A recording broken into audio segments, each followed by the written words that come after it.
Europe is empowered with a power which the rest of the world combined cannot match.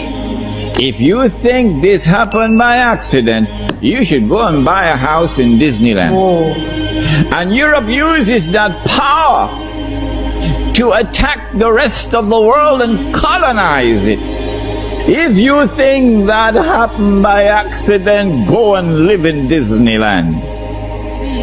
When Europe colonized, it was something very sinister going on. It was made even more sinister because suddenly one day Europe started to withdraw. They call it decolonization. And as Europe decolonized, the natives now, they have something that they call, I don't know if you heard about it, independence. Huh? Independence. And they have a flag, and they have a national anthem, huh? And they have a hodgepodge of an army and so on. And then sometime in the middle of the night, sejarah kemerdekaan, the roaring of the flag and the raising of the flag, and they'll be dancing and so on. And they say, we've got freedom. But the European will be hiding behind a mango tree and laughing his belly out. Oh. Look at these one-eyed fools. They think they have got freedom, that they drove Europe out. No, Europe withdrew for tactical and strategic reasons. Ooh. But before Europe withdrew, decolonized, Europe planted some truly dangerous seeds. But the only way you could recognize those dangerous seeds is if you have nur from Allah. MashaAllah. Not just knowledge that you get from the books. That's important. Yes, that is important. But you need something more than that. The first seed that Europe planted, that is in the essence of Islam, that you must recognize Allah subhanahu wa ta'ala as Al-Malik, the one who possesses Al-Mulk, sovereignty. That's the translation for Mulk, sovereignty. But now Europe leaves behind a dangerous seed called the modern secular state. And the modern secular state declares, we no longer recognize Allah subhanahu wa ta'ala as Al-Malik. The state is now Al-Malik, sovereign. And that is shirk. So this was the seed of shirk, political shirk, which was planted. How many Muslims saw it and recognized it? How many of our distinguished and learned ulama, for whom we have respect, we don't speak disrespectfully of them, not at all. How many of them recognized that this was shirk? We even had ulama in politics. Yeah, ulama in politics. We even had Islamic movements becoming a political party and fighting in elections like everybody else. Still going on now. But the second seed that Europe planted before withdrawing was the seed of transformation of money. Money was no longer going to be sunnah money, money which had intrinsic value, but rather we now have a new kind of money. It's paper money, and it does not possess intrinsic value. The value of the money is outside of the money. And so now I'm paid my salary in paper. It could buy a camel. Took it home, gave it to my wife, put it away. 5 years later, take it out, can't buy a camel anymore, can only buy a donkey now. Did you semakin hear mahal ya? Soalnya semakin my 1 murah. month of sweat is now reduced. Only 2 weeks have been kept in the money.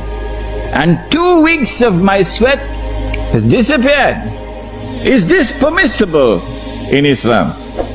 Allah speaks in the Quran, the Prophet Shu'aib alayhi salam, and the market or the economy of the people of Shu'aib alayhi salam is a corrupted market. There's a lot of ripping off going on in this market. Betul? And Allah subhanahu wa ta'ala responds to it in the Quran, and He declares 3 times in the Quran. Listen to the words. وَلَا تَبْخَسُ النَّاسَ أَشْيَاءَهُمْ Do not do this. My 1 month is now reduced to 2 weeks. Do not diminish and make less the value Banyak of nilai-nilai people's murni ya. property, people's labor, etc. That is haram.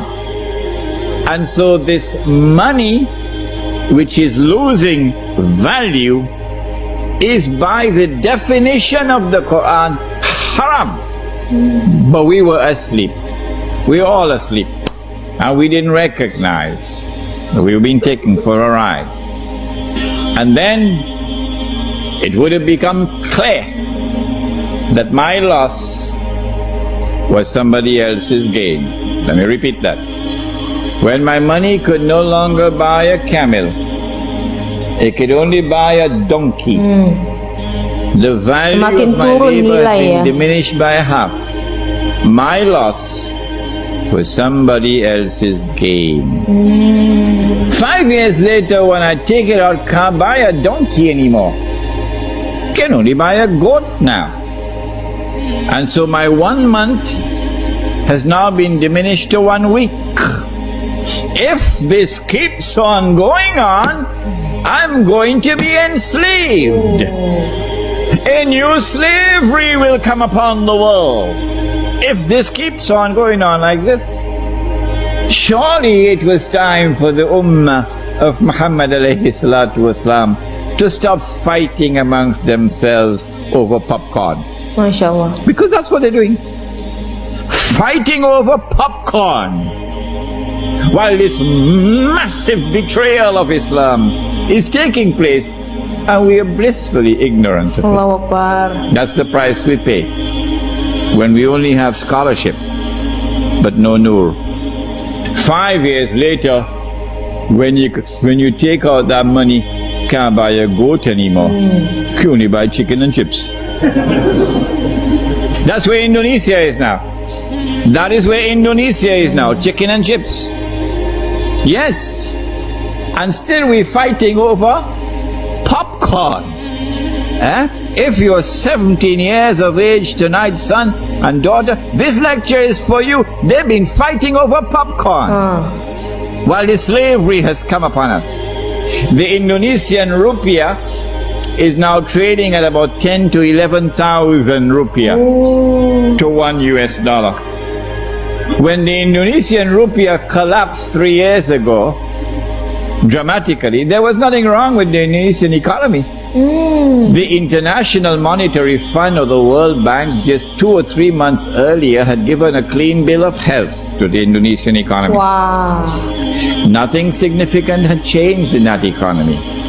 When George Soros and company attacked, and the banking centers around Indonesia attacked, Singapore is one of them. The Indonesian rupiah collapsed overnight, and more than a half of the population of Indonesia were instantaneously reduced to poverty. There is such massive poverty in Indonesia today that the country is riddled with violence. And our sisters, let's put it, my sister and my daughter and my mother must now sell her body for $1. Allahu Akbar. It's very cheap now. $1. Yeah, it's happening. While those fellas are fighting over popcorn. It's not by accident that Indonesia was attacked. Because the Indonesian is different. He's a warrior, he's a fighter. He'll give his life for Islam. The Indonesian. Masya Allah.